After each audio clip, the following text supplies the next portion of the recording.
Imagine you're taking a refreshing swim in the ocean. You enjoy the cool water and are invigorated by the exercise. After a while, you start swimming back to shore. You swim for a couple of minutes and realize something is wrong. You're not getting any closer to the shore. You're caught in a riptide. You swim even harder, but it's not doing any good. You're getting very tired, and you start to panic. You realize you might die. You start to drown. All of a sudden, you feel a strong arm take hold of you. A man on the beach saw you drowning. You're being pulled closer and closer to the shore as he swims with all his might. As you enter the shallow water, he starts to carry you. He lays you gently on a sandy beach. You're alive. But the man who saved you clenches his chest.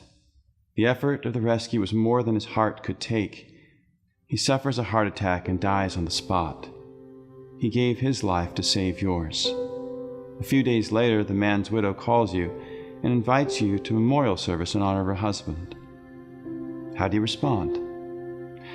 I'd really like to go, but my daughter has a soccer game that day. Sunday is my day to catch up on sleep. Memorial services are boring. I can honor your husband in my own way, by thinking of him during the commercials of the football game. Of course, you wouldn't say any such thing. You would arrange your schedule to attend the memorial service.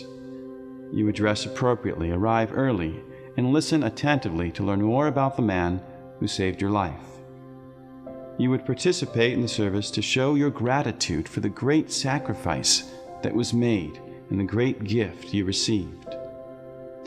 On the night before Jesus died to save humanity from sin and eternal death, he shared a meal with his friends. He took bread and told them, "This is my body given up for you."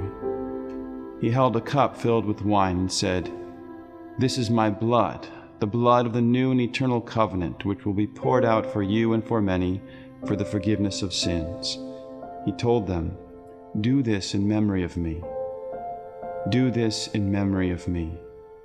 When Catholics gather to celebrate Mass on Sundays, they are faithful to the Lord's command.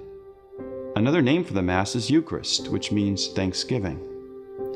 We give thanks to God for the gift of eternal salvation in the way that He asks us to. The reason why we celebrate the Eucharist on Sundays is because Sunday is the day that Jesus rose from the dead. It is the day of new life when His love renews creation. God doesn't need our thanks, but we need to thank Him.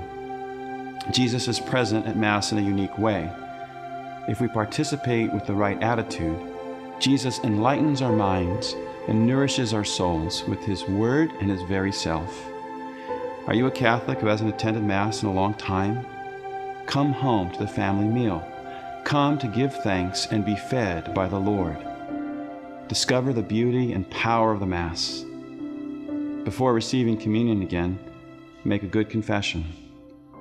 Jesus waits in the confessional, in the person of the priest, to forgive your sins and reconcile you to the Church. He died to save you from hell. He loves you and wants to live in you. He says, "Do this in memory of me." How do you respond?